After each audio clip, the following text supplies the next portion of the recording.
Well, this is Khalsa Education Hub here. Myself Sarabjit Singh. Hello to everyone present here.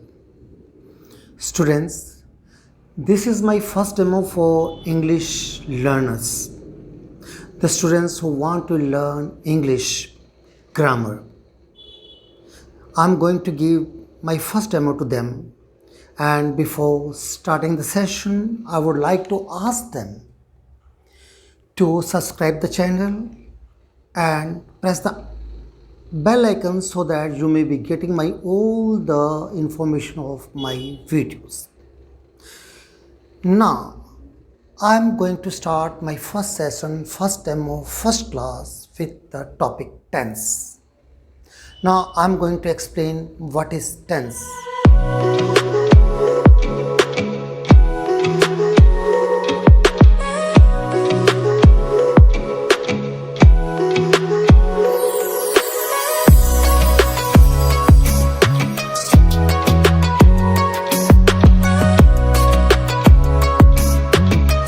Now I'm going to start with tense.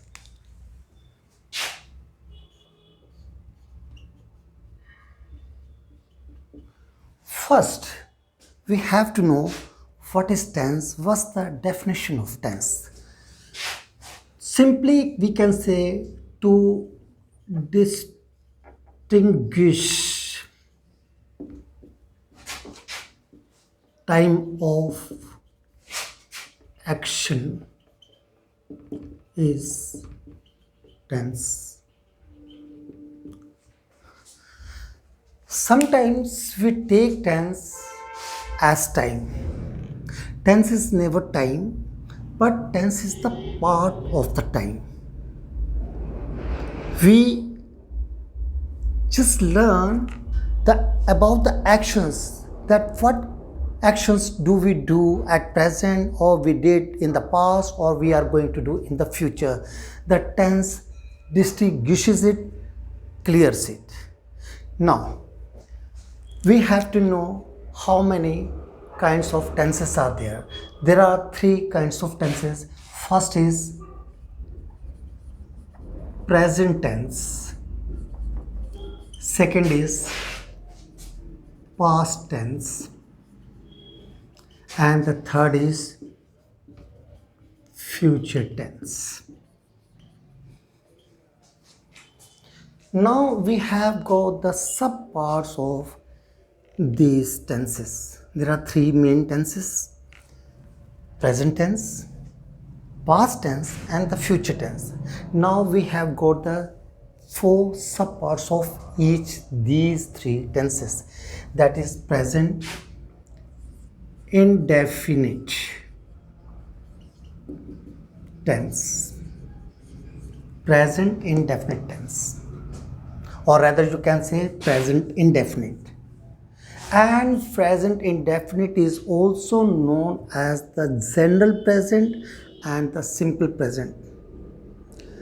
Mainly I will use this word present indefinite, and sometimes if you are asked to tell something about the general present or the simple present, so don't take it as mistaken, but take it as indefinite.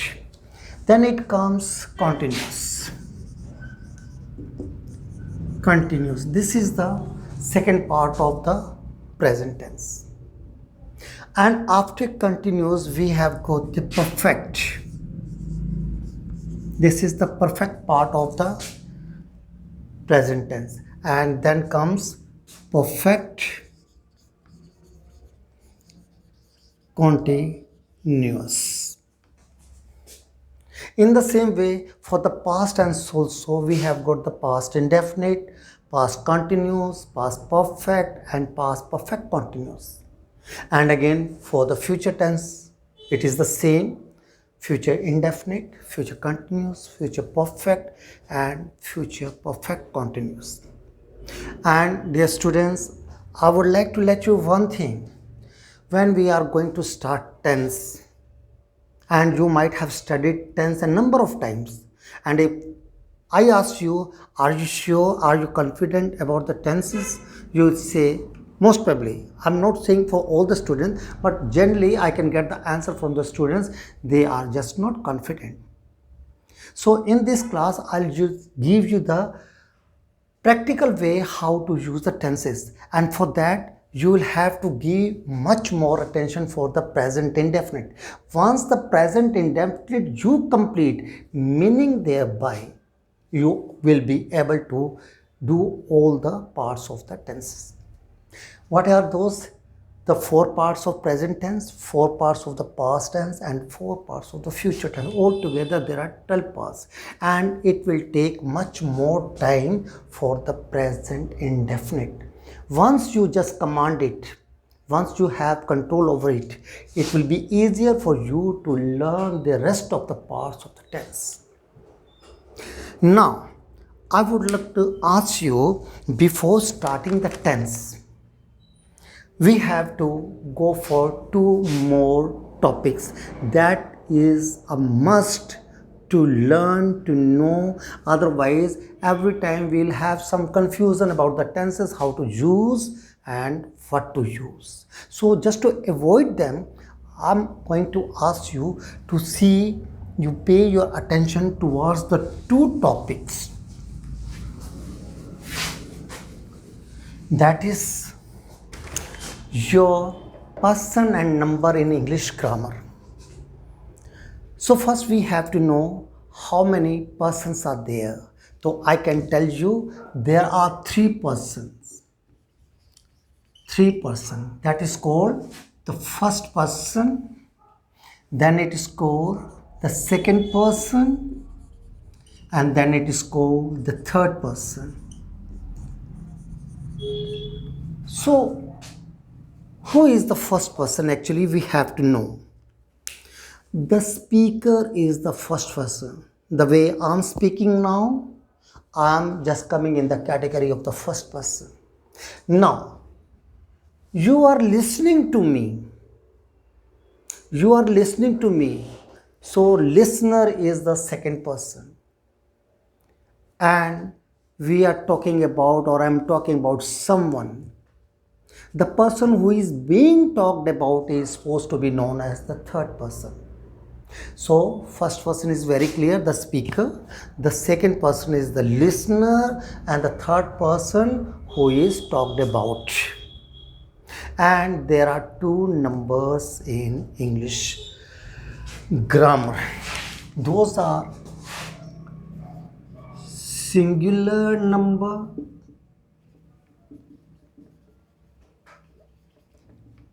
and plural number. We have to see both the numbers.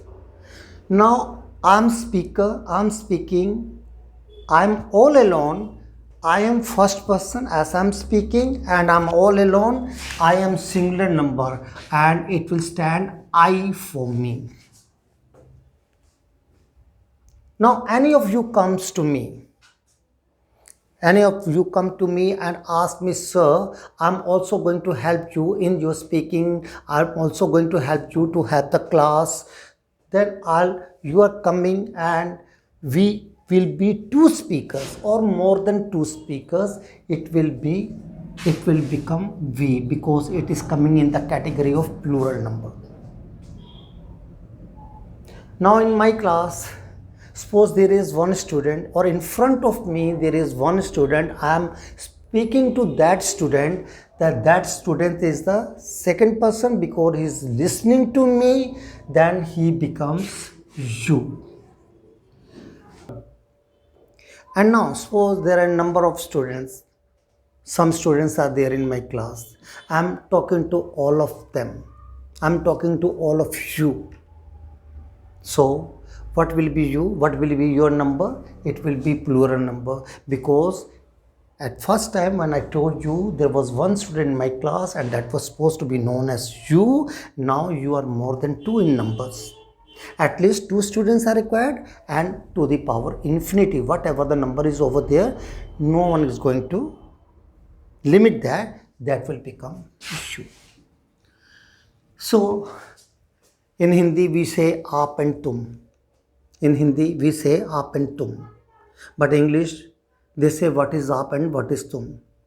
The younger ones are also loved and respected, as well as the elder ones are also loved and respected. So for the single person, you, and for more than one person, you.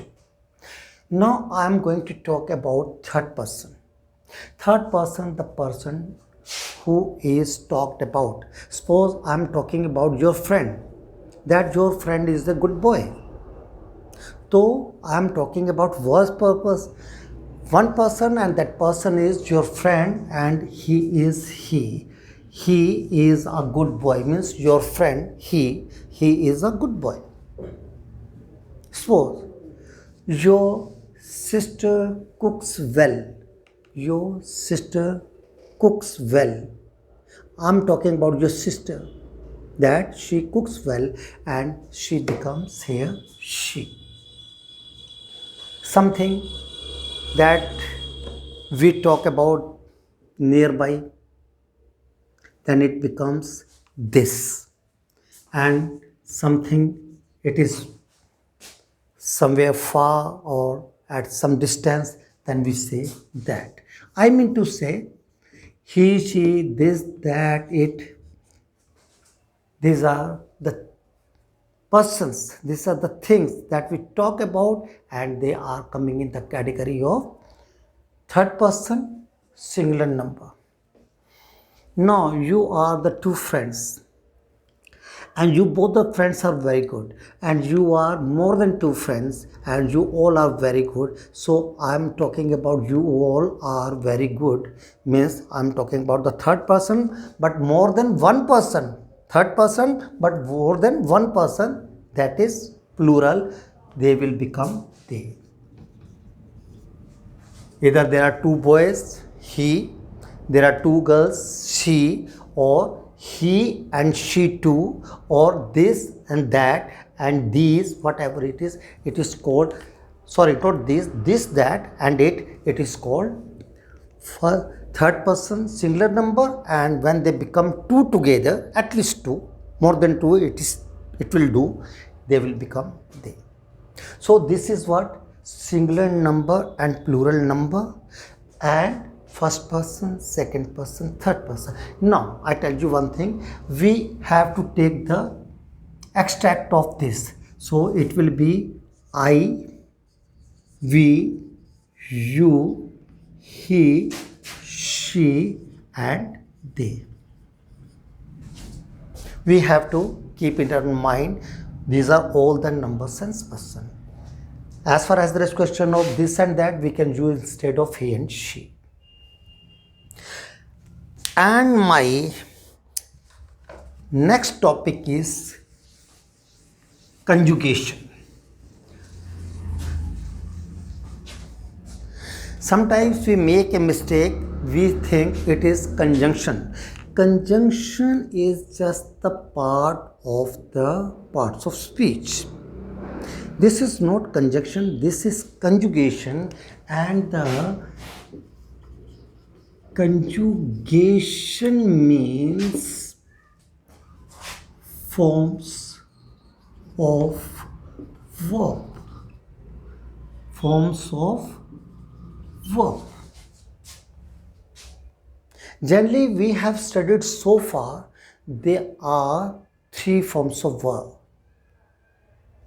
But here, I am going to let you know there are four forms. And the fourth form, why the fourth form is not published, why it is not written in the books, why it is not taught in the class by the teachers, I will explain it to you. But the thing is, we have to know what are the four forms. This is called first form, simply. Then it is called second form. Then it comes third form, and the last it is the fourth form.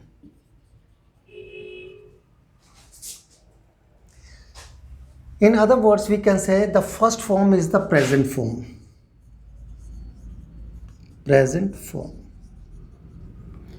Second form is the past form. And sometimes the students think the third form is the future. No, that comes in tense, the present tense, past tense, future tense. This is not tense, this is the form. We are studying about conjugation. Present form, past form, then comes past participle form, and then comes present participle form. There are 4 forms. So you have to learn both. First form, second form, third form, fourth form, present form, past participle form, and the present participle form. So after this, I'm going to explain why the fourth form is not taught in the classes. Simply I write first form, second form, third form, and fourth form. Again, first form, second form, third form, and the fourth form.